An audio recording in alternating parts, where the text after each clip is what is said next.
Muito bem, meus irmãos, estamos começando mais um quadro aqui, o segundo episódio aqui do nosso quadro Palavra Viva Responde. Nós pensamos nesse quadro aqui porque eu sei que às vezes surge alguma dúvida, o interesse de uma interação aqui no nosso programa.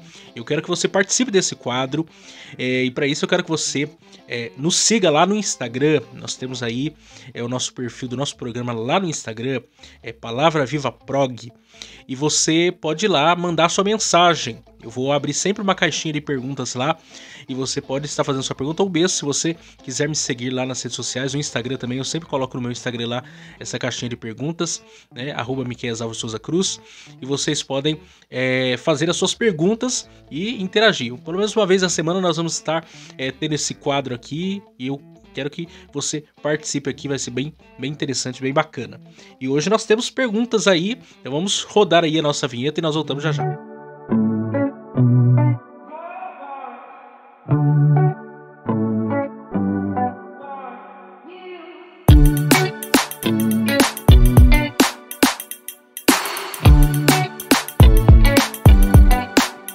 Então vamos para as perguntas aí que vocês nos enviaram aí. Eu selecionei algumas aqui para nós falarmos hoje, que eu achei interessante aqui nós darmos uma atenção aqui. Primeiro aí, o que é a pregação expositiva? Vocês que estão aqui no nosso canal, nos acompanhando e têm consumido aqui o conteúdo que nós produzimos, nossas mensagens, o estilo de pregação que eu faço é o estilo de pregação expositiva. O que seria a pregação expositiva? Você pega um texto da escritura e você estuda aquele texto e interpreta aquele texto à luz do seu contexto, né? E retira dali lições que se aplicam nos nossos dias atuais. Quer dizer, é aquele tipo de pregação que infelizmente ainda não é um estilo de pregação que todo mundo gosta, porque pensar é algo que as pessoas não gostam de fazer, e a pregação expositiva exige tanto do pregador quanto do ouvinte, porque você precisa entender que o soberano, o importante é a palavra. Então a palavra precisa ser pregada, anunciada. Você precisa colocar o texto como prioridade, não as suas experiências pessoais, testemunho pessoal ou qualquer outra experiência, mas única e exclusivamente o texto e o objetivo do autor quando ele escreveu. Então a pregação expositiva, no geral, ela não é muito popular. Ela infelizmente não é o estilo de pregação ainda popular. Eu sei que a maioria das pessoas talvez aqui do nosso canal são pessoas do meio pentecostal. O meio pentecostal por anos, né, décadas, adotou como principal estilo de pregação a pregação temática. É quando você parte de um tema.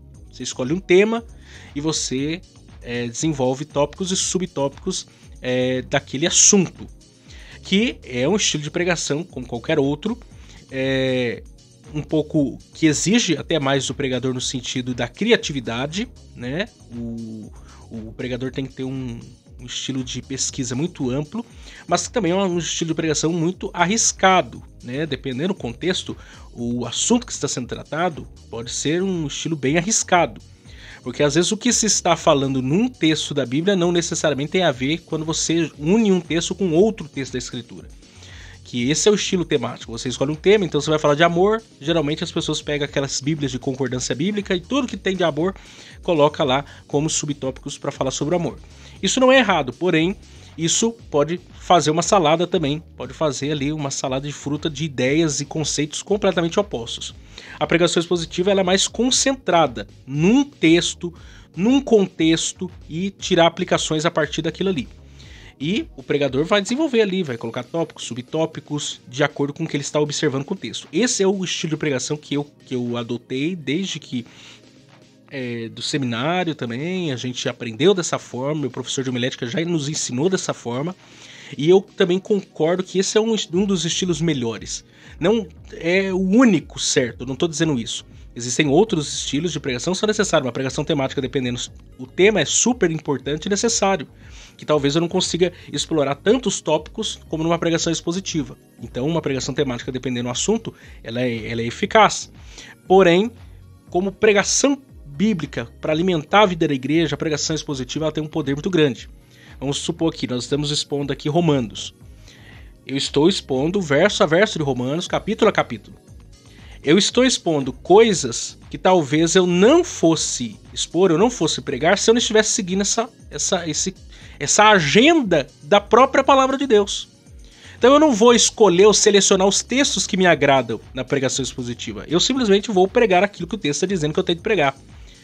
E isso é o que muitas vezes deixa as pessoas de aprender certas coisas. Porque quando eu tenho um estilo mais livre, eu tenho a facilidade de escolher os textos que mais me agradam. A pregação expositiva não te dá esse benefício. Você vai pregar aquilo que todo o conselho de Deus, toda a palavra de Deus, não tem como pular versículo, pular capítulo, não tem como fugir daquilo que está revelado. Esse é um ponto positivo da pregação expositiva. Segundo, quando se converteu? Eu nasci e fui criado na igreja, né? Eu não sei dizer para vocês quando, em que momento, assim, eu tive uma conversão, como há o testemunho das pessoas que vêm, né, de outro contexto, de outra realidade.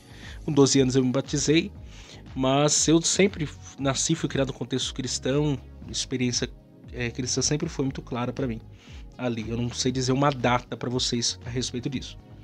Terceiro, como lidar com o relativismo de todos os conceitos dessa geração?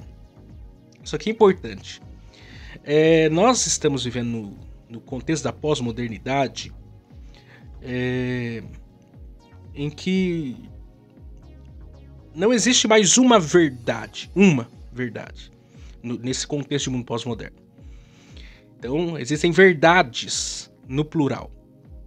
E as pessoas entendem o seguinte: a verdade é uma questão de ponto de vista.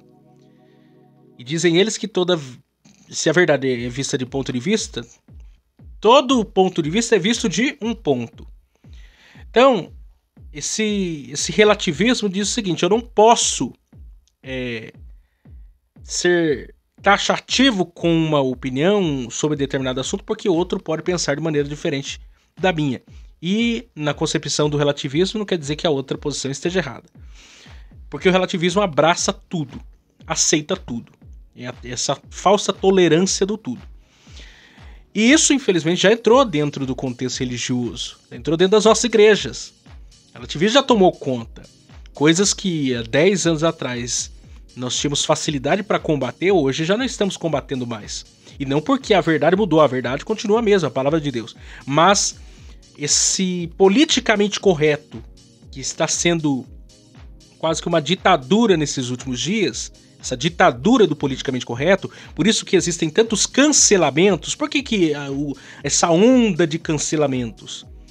Porque a verdade não pode ser dita. Se você tem uma opinião concreta sobre determinado assunto, você vai ser, obviamente, nesse contexto de mundo relativo, cancelado. Porque se um grupo de pessoas pensa diferente de você, ele então te cancela, ele te carimba, ele te preconceitualiza sobre determinado assunto e já era. Você está perdido. Porque não existe uma verdade. Eles não acreditam que existe uma verdade absoluta. Só o que eles pensam que é verdade. E daí torna-se já contraditório por si mesmo. Quarto, você acredita num avivamento antes da vinda de Cristo? Segundo Malaquias, capítulo 4, que é uma profecia para a segunda vinda de Cristo, sim, eu acredito num avivamento. Talvez não como já aconteceu em outros períodos da história, que nós tivemos grandes períodos da história com avivamentos assim estrondosos. Não sei se da mesma forma como já aconteceu, mas focos, sim. Sempre Deus vai ter os seus. Sempre Deus vai ter os seus. Sempre no meio de uma geração corrompida haverá 7.000 que o Senhor sempre há de preservar. Eu acredito que focos sempre haverão de avivamento. Talvez isso não se maximize totalmente, porque os últimos dias são dias difíceis. O amor de muitos se esfriará. Viveremos dias de muito embate, mas sempre haverá um povo. A chama não vai se apagar. Sempre haverá um povo que Deus vai estar guardando, preservando para esses últimos dias. E essa deveria ser a nossa oração, para que isso não viesse jamais se apagar. Qual o pior tipo de igreja? Qual o pior tipo de igreja? Segundo Apocalipse, capítulo 3, é a igreja de Laodiceia. Quando você lê sobre a igreja, né, as cartas, as igrejas da Ásia Menor, e você lê especialmente a carta à igreja de Laodiceia, lá você não tem falso profeta, lá você não tem Jezabel, lá você não tem Balaão, lá você não tem Nicolaíta, lá você não tem, sabe, você não tem heresias, você não tem esses tipos de situações. Você olha para a igreja de Laodiceia, ela é uma igreja perfeita, em tese. É uma igreja perfeita. Ela não tem falso profeta, ela não tem herege, ela não tem heresia, ela não tem nada, ela não tem nicolaíta, ela não tem, sabe, problemas sérios, como Jesus trata pontualmente em outras cartas. Só que qual que é o problema da igreja de Laodiceia? É que era uma igreja morna. Era uma igreja morna. Nem quente, nem frio. Qual que é o pior então tipo de igreja? É a igreja morna. Ela nem é 100% fiel, nem 100% infiel. Ela tá em cima do muro. Essa é a geração que nós estamos vivendo. É o povo em cima do muro. Eles nem estão fora da igreja, mas também nem estão na igreja totalmente, entregue totalmente. Eles nem negam a Jesus, mas também nem servem a Jesus de todo o coração. Esse é o pior tipo de pessoas. Porque eles estão conformados na sua vida. Na sua mornidão. Enquanto que Deus está olhando para essa igreja e está vomitando. Esse é o pior tipo de igreja. É a igreja que Deus rejeita. Porque ela não é nenhuma coisa e ela nem outra. Esse deveria ser um alerta para nós. Porque existem igrejas que têm tudo aparentemente perfeito. Mas elas também não são aceitáveis diante de Deus. Esse aí é mais um episódio aqui do nosso quadro Palavra Viva Responde. Eu quero incentivar você. Semana que vem eu vou fazer mais perguntas aqui. Coloque aqui as suas perguntas nos nossos comentários. Pra gente elevar aqui o nosso debate. Eu sei que vocês têm muitas coisas aí que vocês gostariam de ser esclarecidas aí, perguntas que vocês gostariam de ser respondidas. Eu quero ler aqui os seus comentários e trazer aqui para o nosso debate. Então, vamos dar seguimento aí ao nosso programa.